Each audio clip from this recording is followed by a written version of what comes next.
Vous écoutez Pro Épanoui, le podcast des travailleurs qui souhaitent donner du sens à leur activité.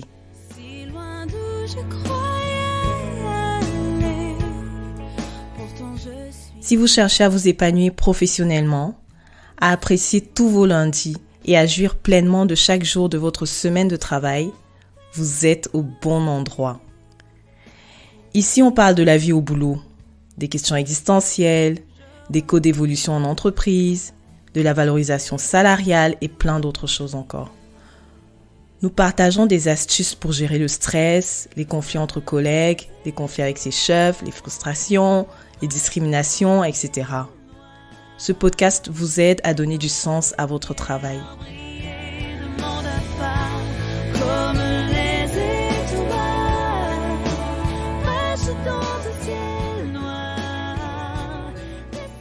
Je suis à votre service, Lolita, chrétienne, conseillère en épanouissement professionnel. Je tiens depuis 2015 le magazine proépanouie.com. Je suis également auteure du livre Réussite professionnelle, ce que j'aurais voulu savoir en début de carrière.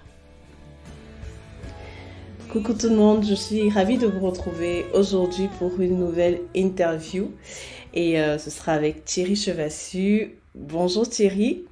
Bonjour Lolita. Alors aujourd'hui on va parler d'addiction au travail, les termes un peu à la mode là c'est work alcoolique ou non alcoolique, bref. On va parler un peu de la place qu'occupe le travail dans notre vie par rapport à d'autres activités, par rapport à notre vie familiale, etc.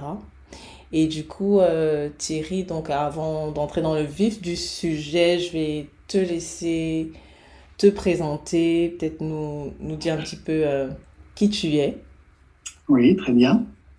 Alors, je vais le faire sur les trois principaux axes d'une vie. Je vais dire vie personnelle, vie professionnelle et puis vie spirituelle, si je puis m'exprimer ainsi. Donc, j'ai 59 ans et même 60 dans une dizaine de jours.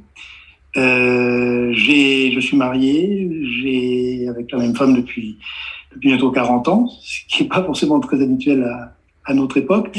J'ai deux grandes filles qui sont mariées, qui ont chacune une petite fille également.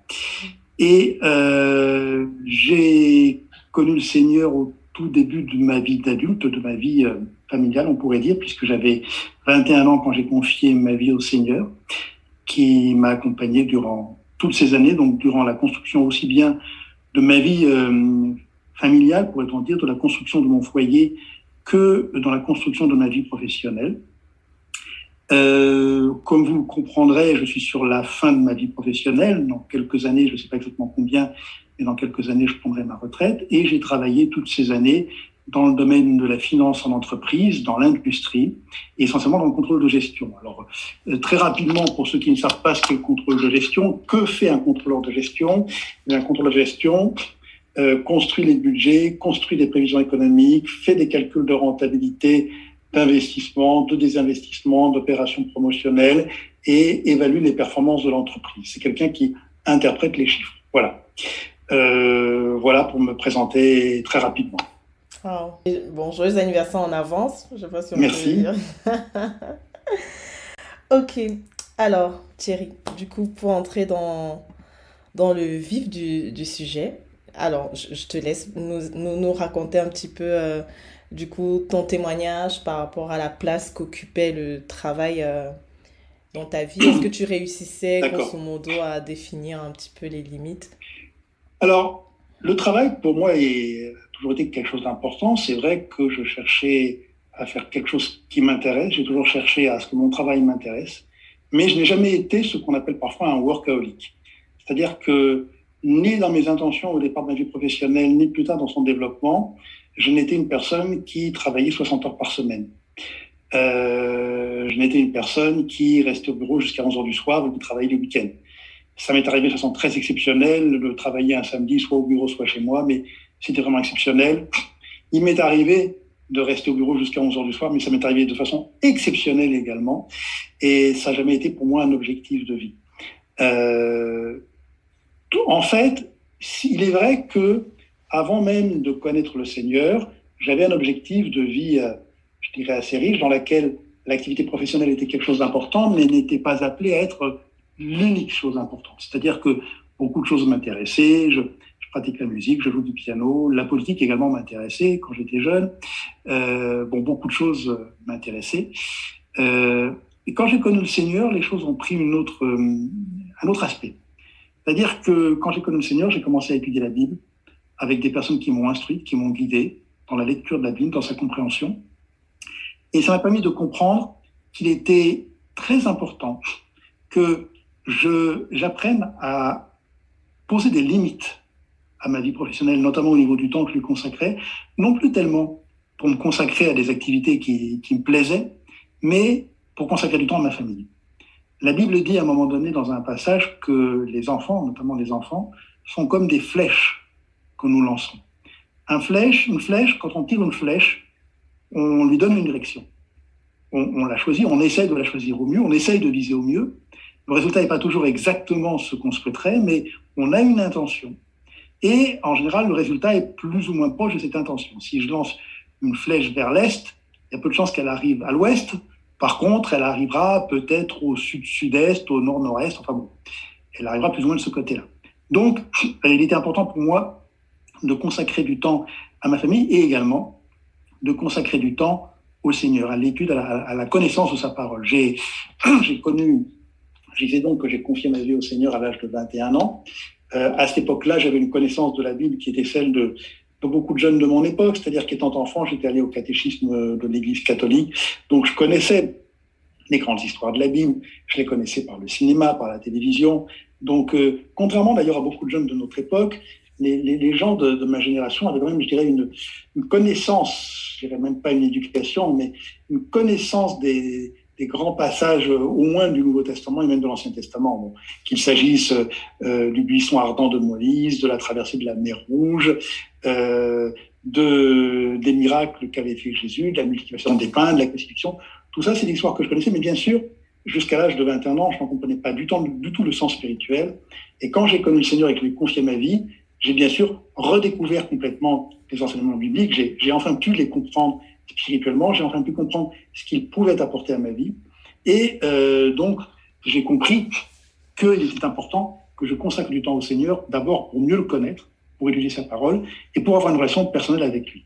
La relation personnelle avec le Seigneur, ça s'établit au travers de la prière, nous parlons avec Dieu, la lecture, nous écoutons ce que Dieu a à nous dire, et puis la fréquentation d'autres croyants pour nous exhorter, nous encourager les uns les autres, et puis écouter la parole de Dieu, c'est également écouter ceux qui peuvent nous instruire, qui sont à même de nous enseigner, de nous guider, donc nos pasteurs, nos conducteurs dans la parole. Il est bien évident qu'à 21 ans, 22 ans, j'avais un énorme besoin de cela. Aujourd'hui encore, on a toujours besoin d'écouter les exhortations, les prêches de gens qui connaissent la Bible, mais je veux dire que à cette époque-là, mon ignorance était telle j'avais pas d'autre source. Je ne savais, il n'y avait pas d'internet. En plus à l'époque, je le rappelle, on pouvait pas, comme à notre époque, écouter des prêches sur internet. On n'avait pas accès à toutes les lectures qu'on avait, et même si on avait accès au niveau des librairies, on savait pas du tout sur quoi on allait tomber. Donc la seule façon pour moi de mieux connaître le Seigneur, c'était d'aller à des réunions d'études de la Bible, et ça demandait du temps. Et donc tout ceci impliquait à la fois soigner ma relation avec le Seigneur et soigner ma relation avec ma famille, m'occuper de ma famille.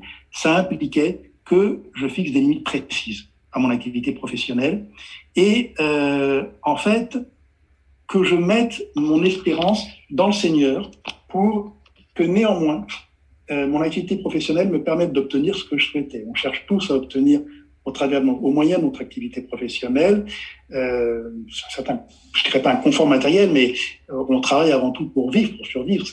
L'apôtre Paul disait que celui qui ne travaille pas ne mange pas, donc avant tout nous travaillons pour vivre, pour manger, nous loger, nous vêtir et donner tout cela à notre famille. Donc il fallait travailler pour cela.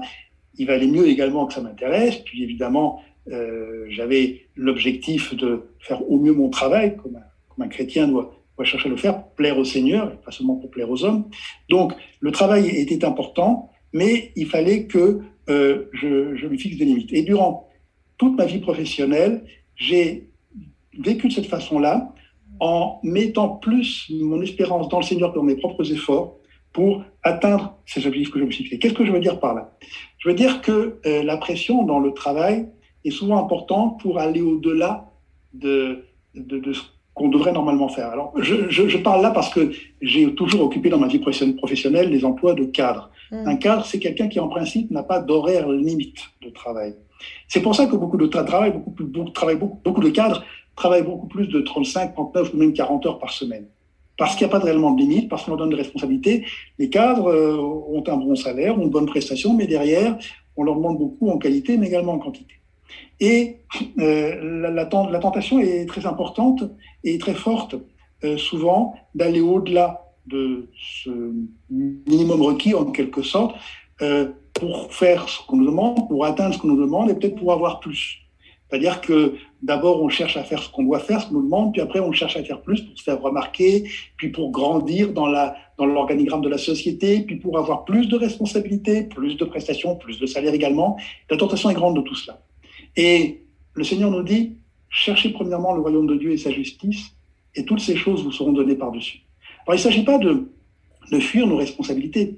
S'il m'est arrivé parfois de travailler un samedi ou de travailler un peu tard le soir, c'est parce que j'avais des collègues ou des supérieurs vis-à-vis desquels il fallait que je réponde, et parfois parce que j'étais moi-même responsable de certains retards dans mon travail, du fait de telle ou telle inefficacité, et donc je voulais que les choses se passent bien, et je sentais bien que bien souvent, ces horaires extra, en quelque sorte, n'étaient pas contradictoires avec le service que je pouvais rendre ou au Seigneur ou à ma propre famille. Mais il aurait été contradictoire par rapport à mon engagement spirituel vis-à-vis du Seigneur d'aller au-delà et systématiquement d'enlever finalement du temps à ma famille ou du temps au Seigneur pour essayer d'avoir plus, d'atteindre plus dans mon travail. Donc, je me suis fortement basé sur cet enseignement du Seigneur, chercher premièrement le royaume de Dieu et sa justice, et ces choses vous seront données par-dessus, pour limiter le temps que je passais au travail. Alors, je ne prétends pas par cela donner une règle absolue que tout le monde devrait suivre. Même s'il est certain que le principe de devoir consacrer, ménager un temps pour le Seigneur dans notre vie tous les jours, au moins toutes les semaines, c'est un enseignement biblique. Si l'importance du temps que nous passons avec nos enfants, pas seulement en quantité, mais aussi en qualité, c'est aussi un enseignement biblique. J'ai cité tout à l'heure le verset qui dit que nos enfants sont comme des flèches que nous envoyons dans le monde finalement. C'est-à-dire qu'avec l'éducation que nous leur donnons une certaine direction. C'est-à-dire que nous orientons un peu ce qu'ils vont faire dans le monde, l'influence qu'ils vont avoir dans le monde. Nous ne sommes pas responsables de tout. Il y a des choses qui dépendront de l'Esprit Saint, qui dépendront de leur propre choix. Je ne dis pas que nos enfants vont faire exactement ce pourquoi nous avons tenté de les préparer, mais nous avons une grande part de responsabilité sur ce que va être leur vie une fois qu'ils seront adultes, sur l'empreinte qu'ils vont laisser dans ce monde, sur le témoignage qu'ils vont donner, et surtout sur leur choix spirituel, leur vie spirituelle, leur décision vis-à-vis du Seigneur quand ils seront en âge de le faire. Donc, ça, c'est des vérités, et je crois que la leçon qu'on peut tirer, même si je ne prétends pas donner une leçon au travers de ce petit discours, c'est que Dieu nous invite à suivre ces principes bibliques, à avoir en tête ces pensées lorsque nous pensons à notre vie professionnelle. Je sais qu'il y a des chrétiens qui sont pratiquement des workaholics, et j'ai pas loin de moi l'idée de leur en faire le reproche. Chacun a ses propres conditions familiales et également, comme dit encore une fois la Bible, ses propres dons de grâce. Après tout, certains enfants auront peut-être moins besoin de leurs parents que d'autres. Après tout, certains travails seront peut-être plus exigeants que d'autres. Bon, dans mon cas personnel, et je crois que ça peut s'appliquer à pas mal de personnes, j'ai eu cette possibilité de fixer des limites assez précises à mon activité professionnelle dans ma vie, même si mon travail m'a toujours beaucoup plu, et si je pense l'avoir toujours fait en cherchant à avoir les meilleurs résultats possibles, pas seulement pour moi, mais par éthique, comme le dit encore une fois la Bible, pour plaire au Seigneur, et non pas seulement pour plaire aux hommes, pour faire ce qui est bien. Mais j'ai toujours donc cherché à ménager ce temps nécessaire pour ma vie spirituelle et ma vie familiale. Sans négliger d'ailleurs ma vie personnelle. J'ai jamais fait beaucoup de sport, mais j'en ai toujours fait suffisamment pour me maintenir dans une condition de santé correcte, parce que l'exercice physique, on le sait aujourd'hui plus que jamais, est nécessaire également à préserver ce temple de l'Esprit Saint que sont nos propres corps. Ouais. Donc, je n'ai pas non plus négligé ma vie personnelle, je n'ai pas renoncé à certaines activités de loisirs, je n'ai pas renoncé complètement à la musique, mais tout ceci à la lumière des enseignements. J'ai essayé de gérer tout ceci à la lumière des enseignements du Seigneur, et puisqu'on parle ici de ma vie professionnelle, c'est ce que j'ai cherché à appliquer à ma vie professionnelle. Okay. Quels en ont été les résultats, on pourrait me dire? Est-ce que ça m'a affecté? Alors, c'est vrai que je n'ai pas atteint des grands niveaux de responsabilité, je n'ai jamais été directeur financier d'une entreprise, mais j'ai atteint ce que je cherchais. Je veux dire que si je regarde aujourd'hui ce qui a été ma vie, ce que sont mes enfants notamment, ce qu'ont fait mes enfants, ce qu'est ma vie familiale, je ne ferai pas ma vie professionnelle d'une autre façon. Bien sûr que je ferai certaines choses d'une autre façon. On sait toujours, quand on arrive à l'âge de 60 ans et qu'on a cheminé avec le Seigneur pendant, dans mon cas, maintenant 38 ans, forcément, on se souvient des premières années, on constate qu'on a fait des erreurs par ignorance, souvent, à cette époque-là. Donc, bien sûr qu'il y a des choses que je ferai différemment. Mais en ce qui concerne ma vie professionnelle, je ne peux pas dire qu'à un moment donné, je regrette de ne pas avoir je ne regrette pas d'avoir travaillé davantage, par exemple.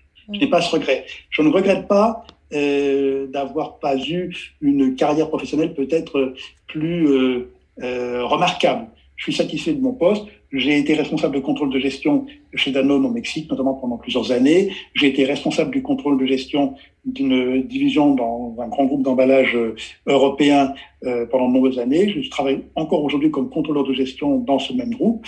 Je suis content du travail que je fais. Je suis satisfait de ma trajectoire professionnelle. Je dois dire que sur le plan matériel, rien ne nous a jamais manqué comme famille parce que le Seigneur a permis que jamais rien ne nous manque. Et je pense qu'il a même donné au-delà de ce dont nous avions absolument besoin. Et donc, le Seigneur a toujours pourvu à nos besoins. Voilà. Wow, c'est super. Du coup, tu as commencé à répondre à la question suivante, en fait. Penses-tu que cela t'a porté préjudice dans ta carrière? Est-ce que d'un point de vue humain, ouais. on pourrait dire que peut-être que j'aurais atteint des niveaux de responsabilité plus élevés ou si j'avais donné une priorité plus importante dans les professionnels. Notamment, dans certains cas, on m'a proposé éventuellement un changement géographique, un changement de responsabilité que je n'ai pas voulu. Bon, aussi parce que personnellement, je n'en avais pas envie. Mais peut-être effectivement que j'aurais pu atteindre un plus haut niveau de responsabilité dans ma carrière professionnelle. Mais je sais que je n'en aurais pas été plus heureux pour autant. Et qu'à l'heure actuelle, à l'âge où j'arrive, à l'étape où j'arrive de ma vie, je n'en aurais pas récolté davantage. Encore une fois, pour prendre une image biblique qui est celle de la semence et de la récolte, même si j'avais semé davantage au niveau professionnel, j'aurais peut-être récolté davantage au niveau temporel, au niveau professionnel, mais pas finalement au niveau plus important de ma vie personnelle, de ce que je sens, de ce que je vis, de ce qui est important et de ce que je peux apporter à ma famille. Ouais. C'est vrai qu'on entend souvent dire que la vision de la réussite est relative. De toutes les façons, tu nous as donné un petit aperçu là déjà de certains postes que tu as occupés et qui sont plutôt impressionnants. Est-ce que du coup, on peut en profiter pour te demander de nous présenter peut-être rapidement un peu les grosses étapes de ton parcours professionnel? Oui. Alors, j'ai réellement démarré. Alors, j'ai donc fait plusieurs écoles de gestion en France. J'ai réellement commencé ma vie professionnelle à 24 ans comme contrôleur de gestion au Mexique, chez Danone. Okay. Et je suis devenu responsable du contrôle de gestion de Danone Mexique à l'âge de 26 ans, donc assez jeune. Et je suis resté jusqu'à l'âge de 37 ans avec une petite parenthèse de 2 ans et demi comme responsable de la comptabilité. Donc Danone Mexique était une société qui à l'époque faisait... Bon, aujourd'hui, ça serait l'équivalent de 200-250 millions d'euros de chiffre d'affaires par an à peu près. Ça parlera aux personnes qui travaillent dans le monde des affaires. Après, je suis rentré en France, donc avec ma famille, donc à l'âge de 37 ans, toujours chez Danone. Et j'ai assez rapidement quitté Danone pour rentrer dans un groupe chez un équipementier automobile où je suis resté assez peu de temps, un peu moins de 2 ans. Ça a été un échec, mais encore une fois, ça a été un échec que le Seigneur a permis certainement pour l'étape suivante, qui, elle, a été de mon point de vue une réussite. C'est-à-dire que ça a été un échec parce que le poste ne correspondait pas à ce que je cherchais. Il n'y avait pas adéquation finalement entre ce que je cherchais et ce qui m'était proposé. Je n'ai pas réussi à voir comment je pouvais apporter quelque chose à cette entreprise. Elle n'a pas réussi de son côté à voir non plus comment je pouvais lui apporter quelque chose.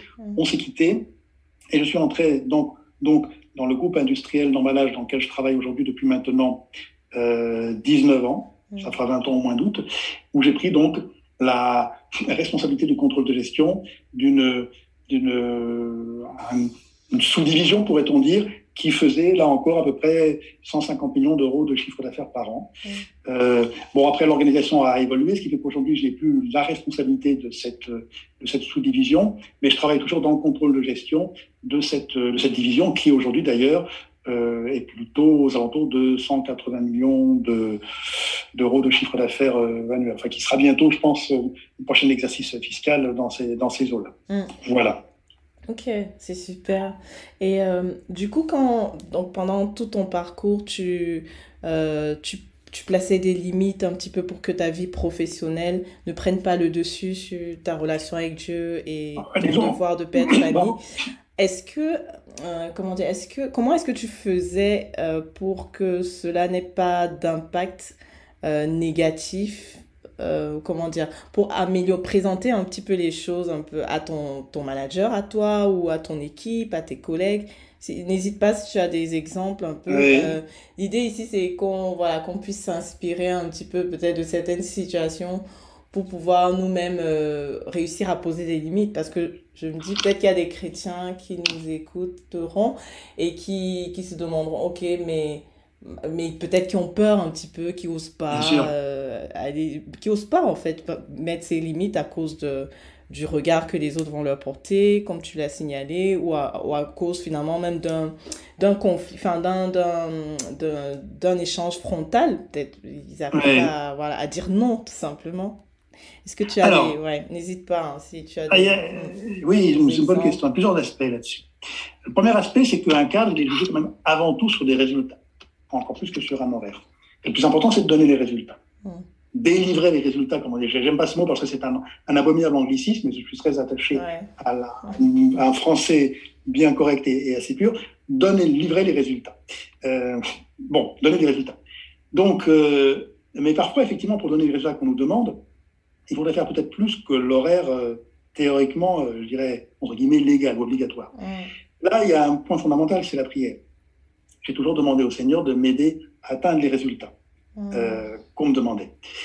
Il est vrai que souvent, notamment au début de ma carrière, j'ai essuyé des commentaires plus ou moins ironiques, pas des reproches mais ironiques du style « Ah, Thierry, c'est le seul qui s'en va à l'heure, par exemple, du bureau. » Oui, d'accord. Mais les résultats étaient là. Pourquoi ? Parce que le Seigneur le permettait finalement. Finalement, encore une fois, cherchez premièrement le royaume de Dieu et sa justice, et ces choses vous seront données par-dessus. Donc, si nous mettons le Seigneur en premier lieu, il l'aidera à ce que nous atteignions, ce que nous devons atteindre. Alors, il y a cet aspect-là des choses. Après, il m'est arrivé parfois qu'on me fasse comprendre également que si je voulais monter dans l'organigramme du groupe, notamment du groupe Danone, il faudrait peut-être donner plus au travail. De façon un peu subtile, on me faisait comprendre. Alors, dans ce cas-là, j'aurais pu, disons que je n'étais pas en danger non plus de perdre mon travail. Simplement, on me faisait comprendre que je risquais de ne pas progresser dans l'organisation. Là encore, j'ai mis ma confiance dans le Seigneur en lui disant « Seigneur, si tu veux que j'atteigne le plus haute responsabilité, tu le feras. » D'ailleurs, je disais tout à l'heure, j'ai commencé au contrôle de gestion comme contrôleur à 24 ans. 2 ans plus tard, j'étais responsable du service. Je n'ai pas atteint cette progression, justement, en sacrifiant ma vie familiale et ma vie spirituelle. Je n'ai pas atteint cette progression assez rapide, finalement, en faisant des sacrifices par rapport à ma vie professionnelle et spirituelle. Je l'ai atteint parce que le Seigneur me l'a donné. Il m'a donné cette possibilité. Après, en gros, j'ai continué ma carrière à peu près à ce niveau-là. Rien ne garantit non plus que si j'avais donné plus, j'aurais obtenu plus. Il faut savoir ça, c'est que beaucoup de personnes, de nombreuses personnes dans le travail donnent beaucoup et finalement ne reçoivent pas. Pourquoi ? Parce que lorsqu'on met notre confiance dans les hommes, souvent nous sommes déçus. Alors que Dieu, lui, nous garantit qu'il nous donnera ce qu'il a pour nous. Alors, est-ce qu'il y a eu parfois des frictions ? Oui, je le disais, il m'est arrivé parfois, je me souviens très bien qu'un jour, un soir, mon patron m'a dit, j'étais au début de ma carrière professionnelle, j'ai besoin de ces budgets demain matin. Il devait être 5 heures du soir. Bon, j'avais pas fini. J'avais une étude de la Bible. J'y suis allé, je suis revenu au bureau à 10 heures du soir. Wow. Pour finir, j'ai fini à 11 heures. Je l'ai fait. Donc, j'ai réussi à concilier. En l'occurrence, il y avait un risque. J'aurais pu très bien dire, je ne vais pas à mon étude, je reste au bureau et je finis. Non, j'ai choisi d'aller en étude, de revenir plus tard, et j'ai livré quelque chose qui était à peu près ce qu'on me demandait. Et finalement, c'est passé. Je ne me souviens plus des détails, mais il n'y a pas eu de conséquences majeures. Une autre fois, il m'est arrivé quelque chose d'un peu plus comique. Donc, on finissait un travail avec mon patron, le directeur financier, et il me dit il faudrait changer ça. Mais non, je lui dis, mais non, c'est comme ça qu'il faut faire. Non, il faut faire A. Je dis, non, il faut faire B. Oh, tu veux qu'on fasse A, patron? OK, on va faire A. Je fais la correction, puis je rentre chez moi. À 10 heures du soir, il me téléphone, c'était déjà l'époque du téléphone portable, c'était les années 90, il me dit, Thierry, qu'est-ce que tu crois? C'est toi qui avais raison, il faut changer le truc pour demain. Il faudrait que tu reviennes au bureau pour le changer. Il était 10 heures du soir. Je lui dis, non, tu sais quoi, José, non, je ne le ferai pas. Bon, finalement, qu'est-ce qui s'est passé? Je n'en sais rien, il ne s'est rien passé, ça n'a eu aucune transcendance. Je ne suis pas retourné au bureau à 10 heures du soir. Et puis voilà. Pourquoi? Parce que je savais en plus que c'était un détail de présentation. C'est pas comme si un médecin apprend qu'un de ses malades a un problème sérieux, une complication, et qu'on lui demande de revenir à la clinique. C'était pas non plus une question de vie ou de mort. Et pour l'entreprise, c'était pas non plus une question vitale. C'était pas dramatique. Ça n'allait pas changer le cours des choses. C'est pas, si c'était agi de chiffres qui risquaient d'entraîner, par exemple, la fermeture d'une usine, peut-être que là, oui, je me serais déplacé. Et il faut aussi, encore une fois, mesurer les choses, non pas tellement pour plaire aux hommes, mais pour plaire aux dieux et plaire à Dieu. Et qu'est-ce qui plaît à Dieu? Qu'on fasse ce qui est nécessaire, ce qui est bon. Et en l'occurrence, là, je savais que ça n'aurait pas de grand impact si je ne faisais pas le travail, si j'attendais le lendemain pour le faire. Donc, voilà les exemples qui me viennent en tête. Un autre exemple qui me vient à l'esprit, c'est que souvent, j'avais une étude de la Bible 2 ou 3 fois par semaine, de 20h à 21h. Et pour ça, il fallait que je quitte le bureau, 19h30 à 20h30. Et il fallait que je quitte le bureau vers 19h, 19h10 ou plus tard. Et souvent, il m'est arrivé, sur le coup de 18h, 18h30, 18h45, d'avoir des problèmes pour finaliser un travail, ou parce que j'avais un problème que je n'arrivais pas à résoudre. Un peu comme quand vous avez une équation, vous savez, en mathématiques, et que vous n'arrivez pas à trouver la solution. Vous dites, où est-ce que ça coince? Et je dis, écoute, Seigneur, aide-moi, s'il te plaît, à trouver la solution, à résoudre ce truc-là, parce que je voudrais quand même aller à mon étude. C'est triste. Je ne voudrais pas la perdre. Et tout à coup, souvent, c'est arrivé plusieurs fois, de façon incroyable, un problème qui me paraissait inextricable, sur lequel je butais depuis 1 heure ou 2 heures, tout à coup, me venait l'idée qui, en 10 minutes, me permettait de trouver la solution. Et je pouvais aller à mon étude biblique, et après, rentrer chez moi tranquillement, et le travail était fait. Et là, c'était uniquement la prière rapide et la foi dans le Seigneur, la confiance dans le Seigneur. Je ne dis pas que c'est toujours arrivé, j'en ferai pas encore un principe. Je ne dirais pas que ça marche toujours, mais ça m'est très, très, très souvent arrivé. C'est-à-dire, simplement pour atteindre un objectif professionnel bien défini sur un point précis, eh bien, je demandais au Seigneur de m'aider à l'atteindre tout en ne sacrifiant pas mon compromis, mon engagement biblique, et j'arrivais à concilier les deux. Voilà les exemples qui me viennent à l'esprit. Ça me rappelle quelque chose qu'on a déjà partagé sur le podcast, en fait, l'importance de travailler avec Dieu, de l'impliquer dans notre travail. Et c'est un très bel exemple, ça. Tu as fait appel à lui, tout simplement, et il t'a exaucé. C'est ce qu'on oublie souvent de faire face à certaines difficultés. Du coup, Thierry, pour terminer, est-ce que tu aurais des conseils à donner aux personnes qui, là, actuellement, se sentent vraiment débordées, des personnes qui n'arrivent plus à s'en sortir entre leur vie personnelle, vie familiale et vie professionnelle, parce que peut-être à un moment donné, elles n'ont pas réussi à mettre des limites, et puis finalement, la vie professionnelle a pris le dessus, et elles savent même pas, elles savent pas quoi faire. Chaque situation particulière est précisément particulière. Et là, je dirais, tout à l'heure, Dieu donne à chacun son propre don de grâce, et chacun aura bien sûr besoin d'être guidé par l'Esprit Saint pour prendre les meilleures décisions. Néanmoins, une règle de base, c'est mettre notre confiance dans le Seigneur toujours. Il y a différentes formes de pression. Moi-même, j'ai cité tout à l'heure une expérience dans ma vie professionnelle qui a duré un peu moins de 2 ans, qui a été pénible, dans laquelle donc je n'ai pas atteint les objectifs qu'on attendait de moi, mais ce n'était pas une question de temps. Ça allait bien au-delà. C'est une question d'inadéquation des objectifs, d'un manque de définition de ce qui était nécessaire, et puis également d'un manque d'expérience. Enfin, je venais de l'alimentaire, je me retrouvais dans l'automobile, c'est des secteurs complètement différents. Et je manquais d'expérience. Et c'est pas parce que ce n'était pas en travaillant 60 heures par semaine que j'aurais résolu la situation. Et c'est clair, je veux dire, la seule fois dans ma vie professionnelle où j'ai été réellement, plusieurs fois j'ai été soumis à certaines pressions. En l'occurrence, cette fois-là, ce n'aurait pas été en passant davantage de temps au travail et en sacrifiant encore une fois ma vie familiale ou ma vie spirituelle que j'aurais pu régler le problème.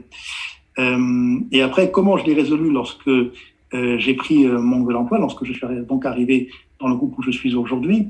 Oui, pendant la première année, c'est vrai.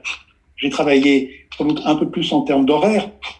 Les conditions peut-être le permettaient. Mon activité, j'avais plus d'études bibliques à ce moment-là, plus d'études bibliques à suivre, je veux dire. Donc j'avais un peu plus de temps. Donc pendant la première année, pendant les 18 premiers mois, oui. Comme c'était une nouvelle entreprise, j'ai peut-être consacré un peu plus de temps, mais néanmoins, c'est resté dans les limites du raisonnable. Et là encore, j'ai plutôt misé sur la qualité que sur la quantité de travail pour m'en sortir. À d'autres époques, je me souviens également d'une époque chez Danone, c'était en 1998, où j'ai traversé une phase un peu difficile, lorsque donc j'étais responsable du contrôle de gestion au Mexique. Mais encore une fois, en faisant ce qu'il fallait faire en termes de qualité du travail et non pas tellement de quantité, je suis sorti de l'ornière en l'espace d'1 à 2 semaines, en faisant ce qu'il fallait faire, et ça n'a pas été en y consacrant davantage de temps. Alors, quand on est débordé, il y a plusieurs façons d'être débordé. Il y a des personnes qui sont débordées en termes de temps, il y a des personnes qui sont angoissées. Comme je l'ai été d'ailleurs durant cette expérience professionnelle que j'ai vécue il y a une vingtaine d'années chez cet équipementier automobile. On est angoissé parce qu'on demande comment ça va se terminer. Là encore, il faut mettre notre confiance dans le Seigneur parce que souvent, c'est pas en consacrant davantage de temps à l'activité professionnelle qu'on va résoudre le problème. Le problème, il est dans le contenu de notre activité et bien souvent, nous avons besoin de l'aide du Seigneur pour résoudre les difficultés qui sont devant nous. Nous avons besoin qu'il nous donne la sagesse nécessaire, les connaissances nécessaires, la perspicacité nécessaire pour résoudre les questions. Et si à un moment donné, le Seigneur veut que nous quittions cette entreprise, il y a aussi dans les proverbes, me semble-t-il, une phrase qui me paraît importante, qui dit « Si le gouverneur s'irrite contre toi, ne quitte pas ta place ». Je crois que ça, moi je l'ai vu souvent comme une incitation à ne pas démissionner lorsque votre hiérarchie n'est pas contente de vous. Alors, encore une fois, je ne veux pas généraliser, mais il faut bien réfléchir avant de quitter de soi-même une entreprise, de quitter de soi-même un travail. Parce que souvent, ça ne va faire qu'empirer les choses. D'abord, on le sait bien, sur un plan matériel, c'est pas ce qui convient. Il est plus avantageux, notamment en France, d'être licencié que de démissionner. Mais au-delà de cela, je crois que cette situation liée finalement à notre législation sociale est assez en phase avec cet enseignement. Lorsque notre hiérarchie n'est pas contente de notre travail, il faut essayer de faire en sorte de faire ce qu'on attend de nous. Et d'abord, il faut faire preuve d'humilité. Le Seigneur, encore une fois, nous y invite. Humiliez-vous les uns aux autres, humiliez-vous sous la puissante main du Seigneur et il vous élèvera quand le temps sera venu. Donc, ne pas nous laisser submerger ou dominer par notre amour propre, accepter les reproches, accepter la critique, accepter de changer souvent ce qui doit être changé. Mais quand réellement notre hiérarchie nous fait signe que il va falloir regarder à l'extérieur, il va falloir quitter la maison, là encore, mettre notre confiance dans le Seigneur, mais attendre que ça vienne plutôt de la hiérarchie que de nous-mêmes. Enfin, dans bien des cas, je ne dis pas que c'est une généralité, mais je crois qu'il faut méditer ce proverbe. Si le gouverneur s'irrite contre toi, ne quitte pas ta place. Voilà, pour les gens qui sont débordés plutôt au niveau mental qu'au niveau du temps. Il y a des gens qui sont préoccupés parce que ça ne se passe pas comme ils voudraient dans leur travail. Il y a d'autres personnes qui sont stressées parce qu'elles manquent d'activité. Elles s'appelle le burn-out. Aujourd'hui, on parle du burn, le burn-out, c'est-à-dire les gens qui sont submergés parce qu'ils ont trop d'activités, trop de travail. Puis le burn-out, burn qui veut dire s'ennuyer, c'est les gens qui dépriment parce qu'ils s'ennuient. Là, excusez-moi, mais un chrétien qui s'ennuie, il peut méditer dans la parole, il peut mémoriser la Bible. Enfin, c'est un peu extrême ce que je dis, bien sûr, mais on peut toujours occuper l'esprit et on peut souvent trouver des choses à faire pour l'entreprise. Et puis, il y a peut-être aussi des choses plus graves. Donc, chaque cas est particulier. Bon, là, j'ai pris 3 exemples différents. La personne qui est débordée au niveau de son temps, la personne qui est débordée au niveau de la qualité de son travail qui n'est pas jugée suffisante, et la personne qui est plutôt déprimée parce qu'au contraire, elle n'est pas débordée, elle manque d'activité. Il y a plein d'autres situations. Et chaque situation devra être analysée à sa façon et requérera ses propres réponses. Wow. C'est super, tu as cité des cas de souffrance au travail assez courantes. Ok. Bon, merci beaucoup Thierry d'avoir accepté de partager ton histoire, ton parcours avec nous, et je pense que ce sera vraiment utile pour de nombreuses personnes qui nous écouteront. J'espère. Voilà. Et puis, je vous dis à bientôt pour un nouvel épisode sur le podcast Pro Épanoui. Merci beaucoup. Au revoir. Au revoir, Thierry. Voilà, ce sera tout pour aujourd'hui et j'espère que vous avez beaucoup appris et que ce témoignage vous inspire pour pouvoir maintenir un très bel équilibre de vie qui plaît au Seigneur. Alors, je vous dis à très bientôt pour un prochain épisode sur le podcast Pro Épanoui. D'ici là, abonnez-vous. Il y a plein de belles choses qui arrivent. Je pense que je vais organiser des lives sur des thématiques ciblées qui vous intéressent. Donc, abonnez-vous pour ne rien manquer et surtout, partagez autour de vous. Soyez bénis. À bientôt. Au revoir.